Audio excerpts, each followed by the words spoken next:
You know, this is the museum and all the pretty stuff is here, but you have another warehouse. We do, and yeah. I love warehouses. Yep, you'll enjoy it. You can't come back here. I'll tell you about it later.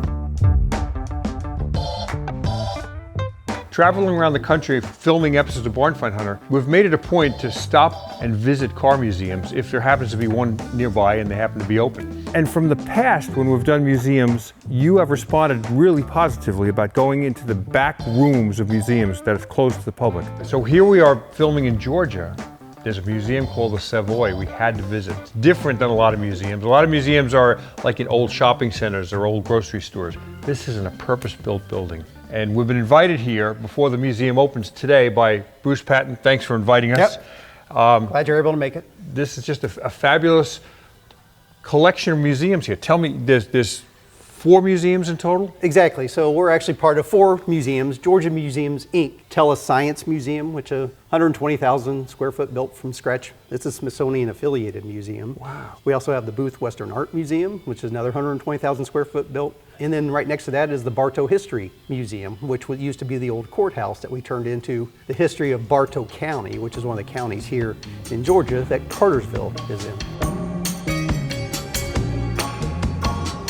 This is a purpose-built museum so that we can showcase not only our cars out of our collection, but also to showcase other people's cars. In the Great Hall right now, we have an exhibit called Locally Owned.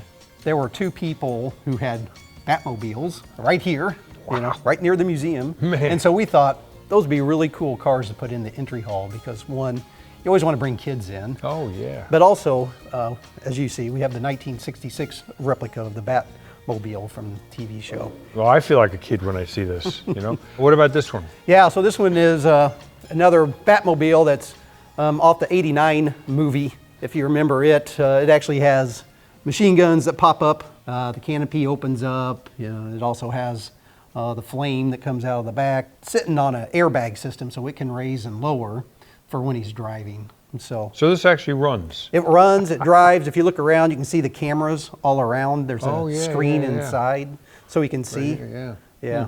So we're coming into a new area. Yeah, here. so this is considered the Great Hall. Mm-hmm. So the Great Hall, which is, as you can tell, it's 40 feet high, 40 feet wide, 180 feet long. Now I know you like cars that have stories, right? Yeah. Yeah, so this one has been in the family since new. So a couple bought this car. I think he was 19 years old. 19 years old, yeah. Yeah, so when he got out of the service, they were stationed in Colorado, and they actually used this as their truck. They loaded up all their stuff from Colorado, drove it here to Georgia. The mother, who happened to come and tell us a little bit about the car, she said the only place she could put her sewing machine was between her legs in the front seat, and she had to drive all the way from Colorado here to Georgia. Wow. So the daughter who learned to drive on this car, at the time it used to be, you know, a 3 on the tree or 3 on the column. So now it's automatic? Yes, and so her husband, who does some restoration work for us, he changed it over to an automatic and put air in it for her father so that he could keep driving it because the clutch was just a little bit too much for him. All right, you've all restored cars or you know about people that restore cars. This one sold for $3,100, $31.25, $3,100. You couldn't, let me think, you couldn't rebuild the motor for that much now. And yeah, I always love seeing some of this stuff here. The deluxe wheel covers are $18, tinted windshield $21, retractable seatbelt $7.55. It had a 250 horsepower engine. That was a $94 option over the, I guess, the 6-cylinder. Jeez. Wow. Yeah, this is a car that we happened to loan out for the Great Race. So the RPM Foundation, they give scholarships to students. Part of the Great Race is the X Cup. There were 4 of them in this. We loaned them this car. They took it from Owensboro and were trying to get to Maine. I remember. Yeah, they didn't quite get to Maine. We lost the last 2 cylinders. So this is a Plymouth Savoy. Is this the car how you named this museum after? It's not this Savoy. Okay. So are you going to show you? Oh. Yeah. It's right up your alley. Cool. It's right up your alley. Cool. So these are your cars. These are the so we've museum now cars. entered a different gallery. So this gallery is the Savoy Gallery. So these are cars out of our collection. If you've watched Barn Find Hunter for a while, you know that we were in California and thought we found Elvis's Mark II Lincoln.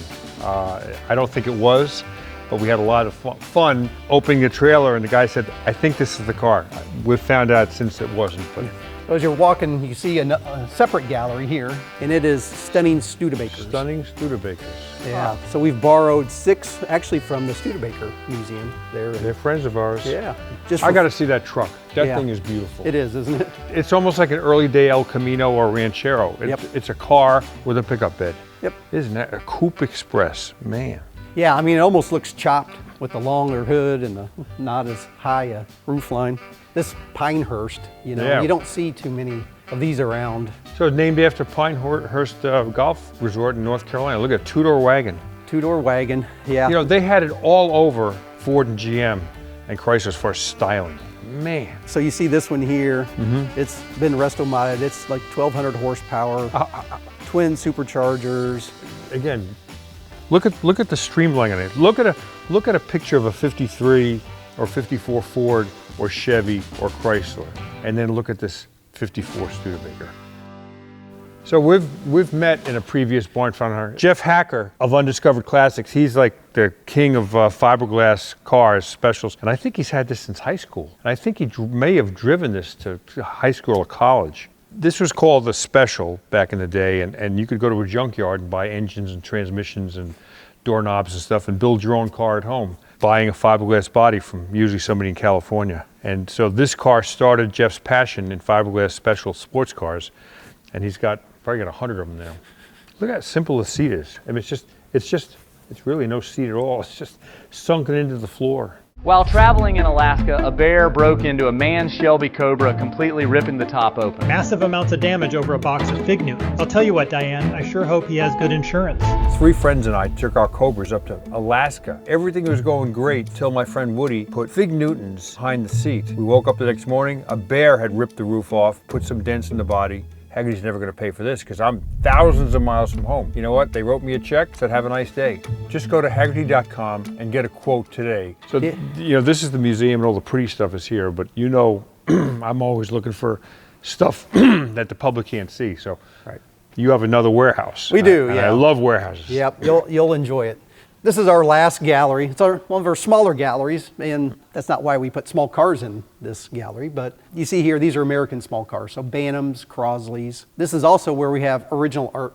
So, you know, we have an art gallery. We decided that the other museums do the fuel pumps and the neon signs and the porcelain signs very well, and we thought, you know what we'll do is just original automotive art. This is the first time I've actually done a sculpture or something other than a car. This one, Christian Castro is the artist, and he said every time he saw a Volkswagen from the back, he always thought it looked like a crab, like arms should be coming out. So if you look at the back, you can see the hood there for the Volkswagen. Took him about 5 years, I think is what he said. But Oh, that's great. So all this stuff is purpose built. exactly, yeah. This is all repurposed off of bus brake cylinder or brake master cylinders. That's great. Oh man. So boy, this is like a real theater. Holy man. this is a rentable space, so we rent this out. We also show movies once a month. We have programs once a month. Boy, look at this. Can you put a car on display there? Exactly, you can see right there. You can actually put a car here on the turntable.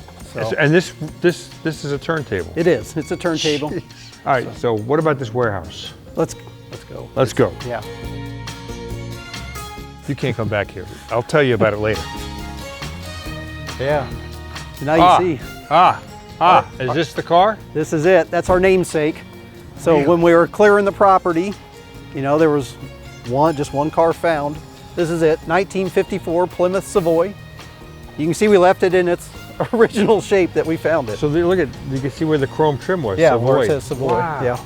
Yeah, so we picked this up, put it on a flatbed, and carted it over to our main office in Cartersville. Waited till everything was done, brought it back, set it back down, and put a tree back in the trunk like was kind of growing out of it. You know, when we found it. So I bet, you know, the people who come here get a kick out of this. Yeah. So you know, you're coming around the corner, you see this museum, you know, purpose-built museum, and all of a sudden the first car you see is this. Oh, it's perfect. You know, so people are like, I wonder what's going to be inside that museum. What year is this car? 1954. So am I. Well, I think you're in better condition. Pretty fancy barn you got here. Yeah, let me turn on the lights. Oh, gee. Whoa, man. Yeah. Wow. And for the most part, these are the museum's cars? Yes, so all but the barn find cars that are in here at the moment. So It popped in somebody's mind, like that would be a good car to own, or? yeah, so we're a little different in that, you know, some people maybe focus on Chevys or Fords. We don't necessarily focus on one OEM or even brand, that kind of thing. A lot of American cars, you know, we have 40s, 50s, some 60s, 70s. We're actually starting to collect some in the 90s and 2000s now, Yeah. because we think in 20 years people are going to want to see those cars too. So we're starting to collect some of those. We do have some English cars also. It's really design is kind of our focus. Yeah. You know, when we think, you know, who designed that car? Is that one that we should have? Is that a car that people will go, oh my goodness, you know, do you remember that car? So this is so artistic, just the way these cars are displayed in here. You know, with these ramps sticking down and the chrome sticking out, it's a beautiful display. Well, thanks. Yeah, so there's 49 of these triple lifts that we have in here. Typically the larger cars are on the top just because of height. One of the first drag race cars I can remember as a kid, what started out as this, a 40 or 41 Willys coupe, 3-window, had a little tiny 4-cylinder, got great gas mileage. Yep. The drag racing version that I remember was a Stone Woods and Cook coupe that had, I think, an Oldsmobile 394 in it, but it might have had several engines. They were really lightweight, I guess somewhat aerodynamic, but they just looked so tough. Yeah, you're talking about interesting cars. You see this, you're like, why is there a Saab I love Saabs. in here? So, one owner, she ended up donating it to the museum. She was the only owner. Man. Got it when she was 17. She graduated from high school. They said, get any car you want. You graduated from high school. What did she pick in 1973? A Saab, 96. 4 on the column. Yeah. And what is it, the V4? V4, it's a Ford industrial motor. People can't come in here. Right, so this is normally not open to the public. A certain level of membership, you know, we're talking, you can get a tour back here with 10 of your buddies. Oh, wow. So, you know, if you happen to be that level of member, you can come in here Got it. and get a tour with myself or one of the other executive people from the museum.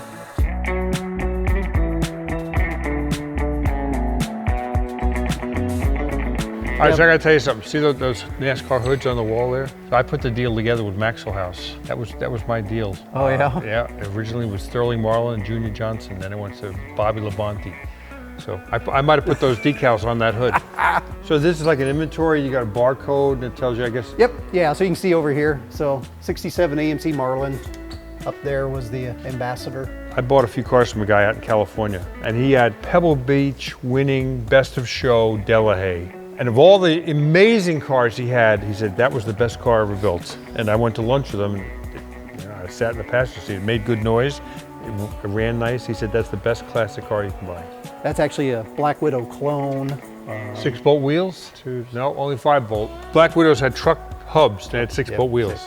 So lots of displays, lots of things to do and see in and around the Savoy. So if you come once, it's not enough. You got to come again and again and again. You can join at various levels and get special access to places like this. There you go. Happy hunting.